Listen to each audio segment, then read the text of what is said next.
కుంభరాశి వారికి వచ్చేటప్పటికి వారం అనుకూలమైనటువంటి ఫలితాలు గోచరిస్తూ ఉన్నాయి. ముఖ్యంగా వచ్చేటప్పటికి వారం ప్రథమం కన్నా ఈ రాశి వారికి వారాంతంలో 31వ తారీఖు నుంచి అనుకూలమైనటువంటి ఫలితాలు గోచరిస్తున్నాయి.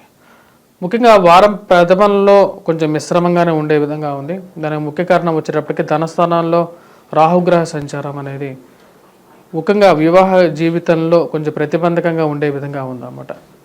వివాహ జీవితంలో భార్యాభర్తల మధ్య సయోధ్య అనేది చాలా ఇంపార్టెంట్. ఆ యొక్క విషయంలో తగు జాగ్రత్తలు తీసుకోవాలి.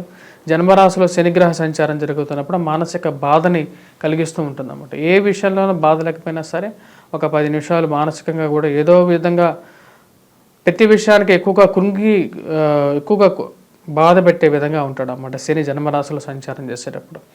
మరి అదేవిధంగా వైవాహిక జీవితంలోనూ జీవిత భాగస్వామి ఆరోగ్య సంబంధితమైన విషయాల్లోనూ ఈ ప్రభావం అనేది ఉంటుంది. సెల్ఫ్ డ్రైవింగ్లో తగు జాగ్రత్తలు తీసుకొని ముందుకు వెళ్లాల్సినటువంటి ముఖ్యమైనటువంటి సూచన. కుజుడు ఎప్పుడైతే ధనస్థానంలో ఉన్నప్పుడు ఇంకా ఎక్కువ ప్రభావం అనేది ఎక్కువగా ఉంటుంది. ఇరుగు పొరుగు సఖ్యత విషయంలో జాగ్రత్త అనేది అవసరం. చుట్టుపక్కల ఉన్నటువంటి వారు ఎటువంటి వారు అనేది తెలుసుకున్న తర్వాత ముందుకు వెళ్లాల్సినటువంటి ముఖ్యమైనటువంటి సూచన. విద్యార్థులు కొద్దిగా కష్టపడి చదవాల్సినటువంటి ముఖ్యమైనటువంటి సూచన. ఎందుకంటే గురువు యొక్క అనుకూలత అనేది తక్కువగా ఉంది. ఈ రాశి వారికి గురువు వచ్చేటప్పటికి మనం చూసినట్లయితే చతుర్థంలో ఉన్నటువంటి గురువు అంత యోగ్యాన్ని ఇవ్వడు, తృతీయంలో ఉన్నటువంటి గురువు యోగ్యాన్ని ఇవ్వడు.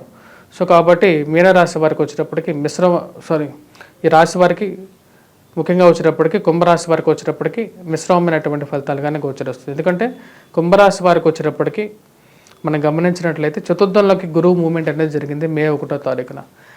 మే 1వ తారీఖు నుంచి ఎప్పుడైతే గురువు చతుర్థంలోకి మారాడో తృతీయంలో ఉన్నటువంటి గురువు యోగ్యాన్ని ఇవ్వట్లేదు, చతుర్థంలో ఉన్నటువంటి గురువు యోగ్యాన్ని ఇవ్వట్లేదు. ధనస్థానాల్లో వచ్చేటప్పటికి రాహువు, అష్టమంలో కేతువు, కుజుడు ఇప్పుడు ధనస్థానం నుంచి తృతీయంలోకి మారాడు అన్నమాట.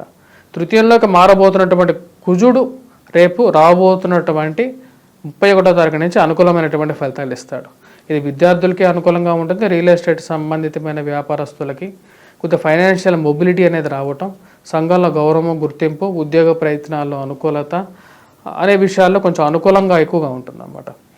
ఈ రాశి వారికి వచ్చేటప్పటికి ముఖ్యంగా విద్యార్థులు కష్టపడి చదవాలి. ఎందుకంటే గురువు యొక్క అనుకూలత అనేది తక్కువగా ఉంది.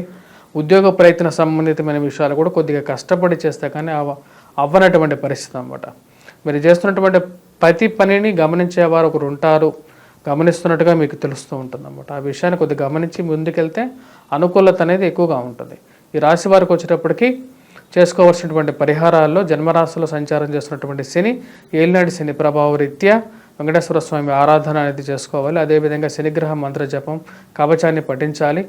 ధనస్థానంలో రాహుగ్రహ సంచార రీత్యా దుర్గాదేవిని పూజిస్తూ, దుర్గా స్తుతి చేస్తూ, దుర్గాష్టకాన్ని పఠిస్తూ రాహుగ్రహ మంత్ర జపాన్ని చేసుకోవాలి. కుజుడికి ముఖ్యంగా వచ్చేటప్పటికి కుజుడు ప్రథమంలో అంటే వారం ప్రథమంలో జన్మరాశిలో ఉంటున్నాడు కాబట్టి ఈ రాశి వారు వచ్చేటప్పటికి కుజాష్టకాన్ని సింధూరాన్ని ధరించడానికి బాగుంటుంది. అష్టమంలో కేతుగ్రహ సంచారం జరుగుతుంది కాబట్టి వినాయకుడిని పూజించినప్పుడు ఆరోగ్య రీత్యా కూడా కొంచెం అనుకూలత అనేది ఉంటుంది అన్నమాట రాశి వారికి.